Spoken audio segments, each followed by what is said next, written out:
Hello everyone, once again welcome back to nursing concepts by Tisha. तो मेरा जो पिछला वीडियो था हमने उसमें बात की थी बहुत ही इंपॉर्टेंट एंटीकोगुलेंट के बारे में, that is known as heparin. तो आज उसी एंटीकोगुलेंट की सीरीज को हम आगे कंटिन्यू करते हैं और हम बात करेंगे एक दूसरे एंटीकोगुलेंट के बारे में। But before that it's very important to have a quick recap.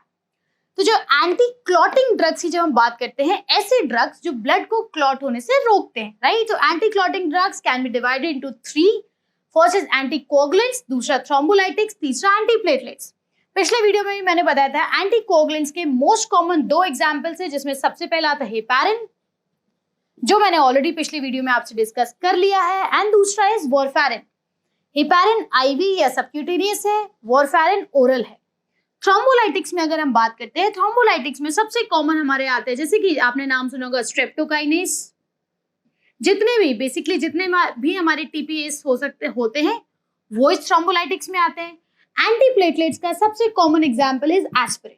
तो these are the basic anti clotting drugs. पिछले वीडियो में हमने ऑलरेडी हेपारिन के बारे में बात कर ली है एंड आज का हमारा पूरा वीडियो फोकस होने वाला है इस इंपॉर्टेंट एंटीकोगुलेंट ड्रग के ऊपर, that is known as warfarin. Okay, तो चलिए बढ़ते हैं हम आज के टॉपिक की तरफ, that is known as warfarin. Warfarin को आपने एक और नाम से सुना होगा, that is known as Coumadin, या फिर बहुत इंपॉर्टेंट विटामिन के एंटागोनिस्ट।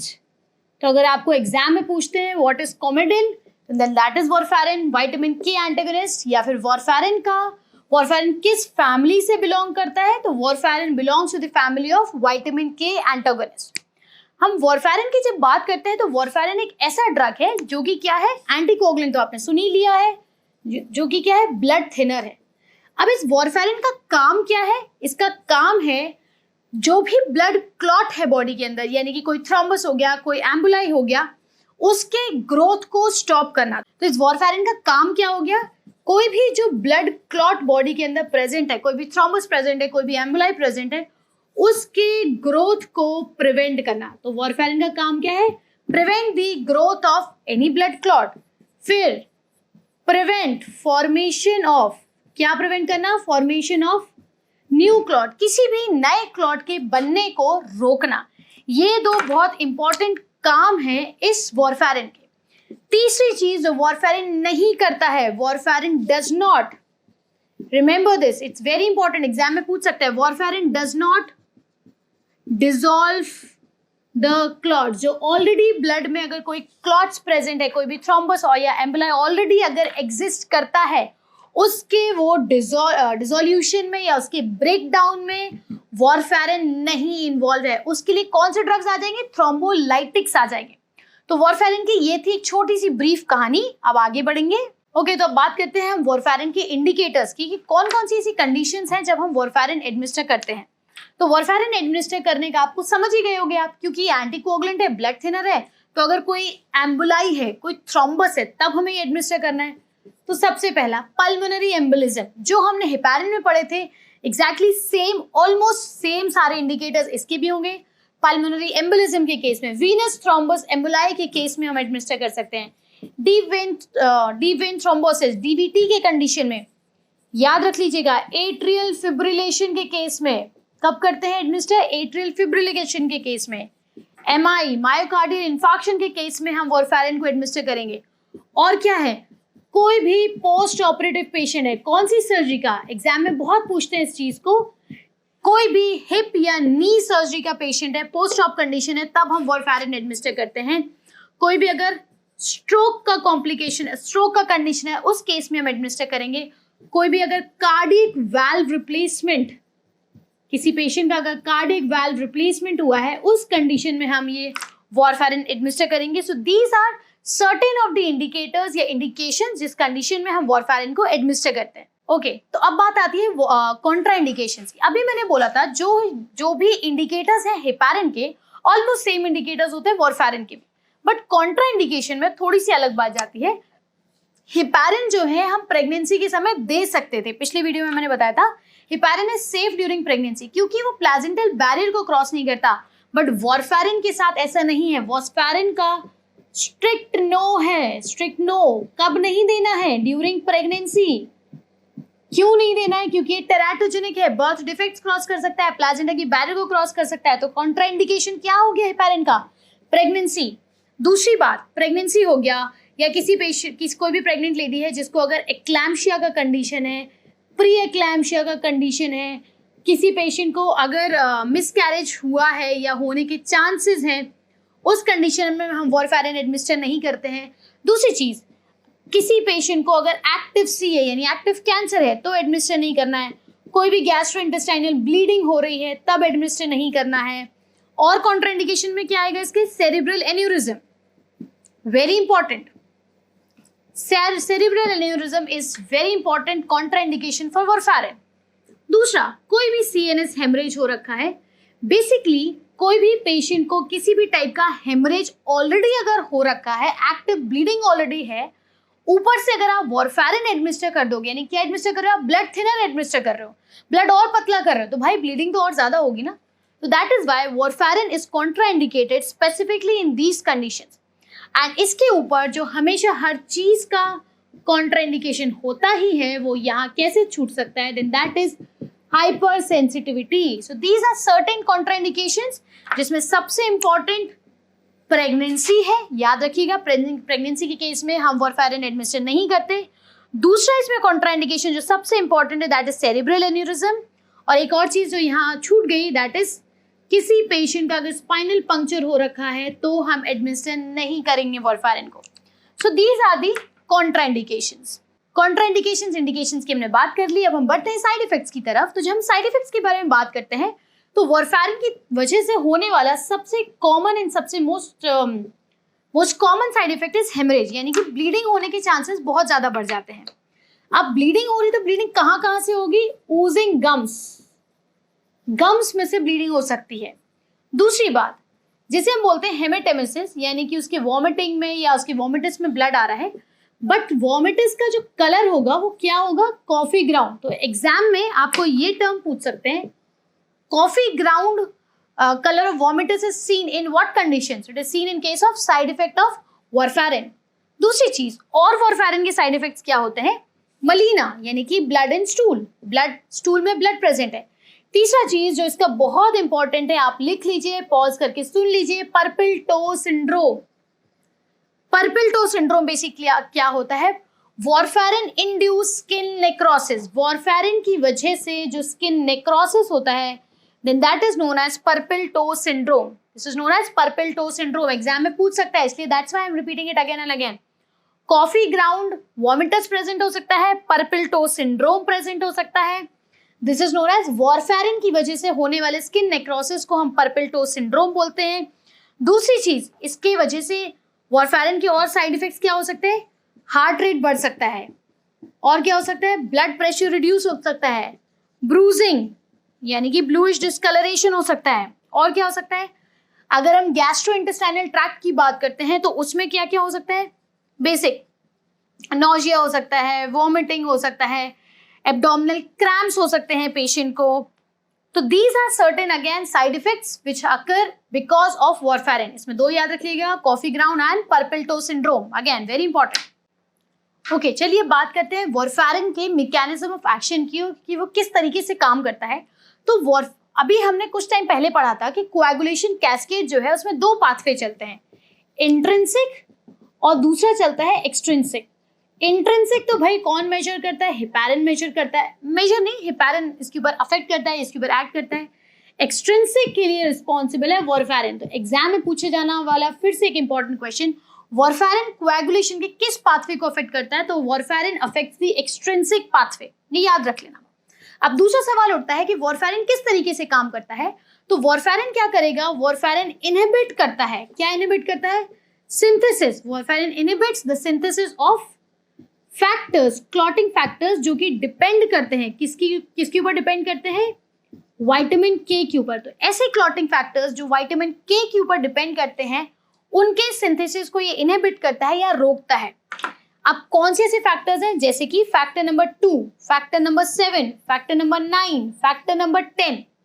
ये वो क्लॉटिंग फैक्टर्स हैं जो कि विटामिन के डिपेंडेंट है, ये विटामिन के ऊपर डिपेंड करते हैं। दैट मीन्स, एक एग्जाम्पल, जैसे फैक्टर नंबर 2 है, अगर हम फैक्टर नंबर 2 की बात करें जिसका नाम प्रोथ्रोम्बिन है बेसिकली, तो ये प्रोथ्रोम्बिन बेसिकली क्या रहता है, इनएक्टिव फॉर्म में रहेगा।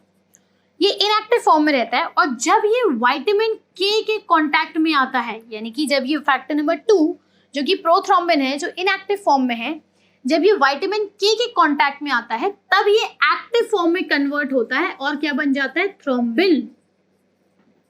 ये एक्टिव फॉर्म में कन्वर्ट होता है, क्या बन जाता है, थ्रोम्बिन।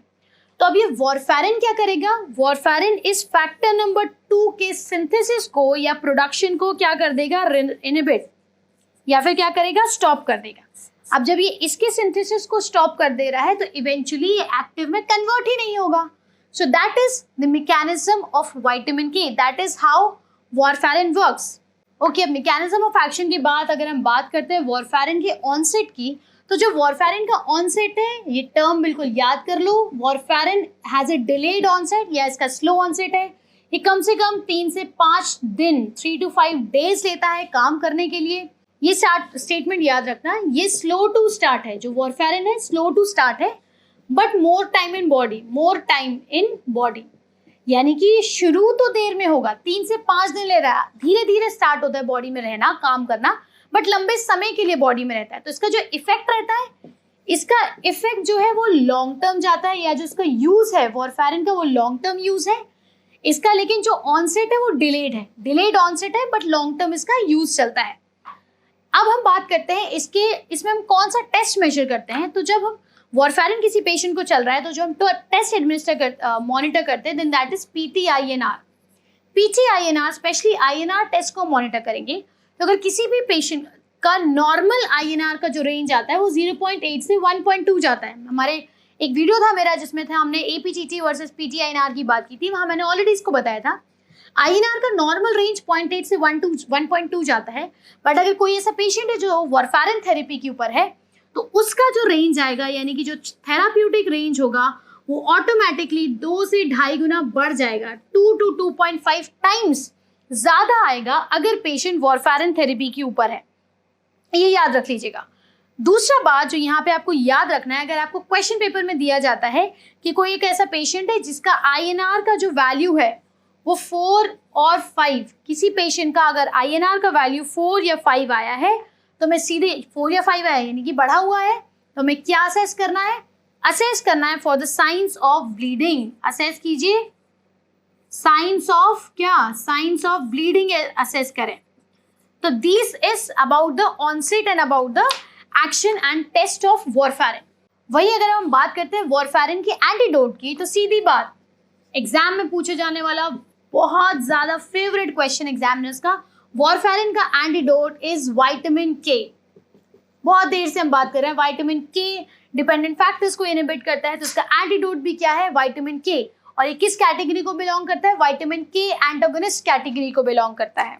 तो हमने already indications, contraindications, side effects, इसके डोज, इसका एंटीडोट, ये हमने सारी बात कर लिया। बात है सबसे इंपॉर्टेंट एस्पेक्ट की तरफ, दैट इज नर्सिंग रिस्पॉन्सिबिलिटीज या फिर पेशेंट एजुकेशन। जब हम वॉरफेरिन की बात करते हैं, हमने ऑलरेडी पढ़ लिया इसका जो रूट ऑफ एडमिनिस्ट्रेशन है दैट इज ओनली ओरल, सिर्फ ओरली इसको एडमिनिस्टर करते हैं। अब जब हम इसको ओरल एडमिनिस्टर करना है तो याद रखना सेम टाइम पे एडमिनिस्टर करना है एवरी डे। इसको हर रोज, जब भी पेशेंट खा रहा है, हर रोज चल रही है तो सेम टाइम पे एडमिनिस्टर करना है मैं हर रोज। अब क्या होगा भैया अगर बाई चांस भूल गए, अगर बाई चांस भूल जाते हैं तो जैसे ही याद आता है तुरंत डोज ले लेना ऑन द सेम डे। मान लीजिए आज आप डोज, अगर कोई पेशेंट आज डोज लेना भूल गया तो उसी दिन में उसको जब भी याद आता है टेक डोज व्हेन, जब याद आए ऑन सेम डे पे तुरंत डोज ले लो जब भी याद आता है। अगर स्किप हो गया, यानी कि अगर एक दिन स्किप हो गया, स्किप 1 डे, अगर एक दिन स्किप हो जाता है तो क्या करना है, नेक्स्ट डे पे जो हम डोज लेंगे वो हम सिर्फ एक ही डोज लेंगे। अगेन नेक्स्ट डे पे जो हम लेंगे again single dose at same time, single dose लेना है at same time.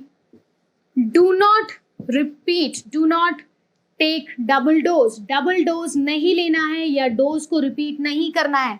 Dose miss हो गया तो क्या करेंगे, सीधी बात उसी दिन पे अगर मिस हुआ है जैसे ही याद आए तुरंत खा लो, वो दिन पूरा चला गया, अगले दिन याद आया तो अगले दिन जो टाइम स्पेसिफिक था, जो फिक्स टाइम था, उस दिन पे डोज ले लेना है, डबल डोज नहीं करना है। तो ये थी इसके डोज के बारे में बात। इसके बाद पेशेंट एजुकेशन में या नर्सिंग रिस्पॉन्सिबिलिटीज में मैंने आपको ऑलरेडी बता दिया, हम INR टेस्ट को मॉनिटर करेंगे।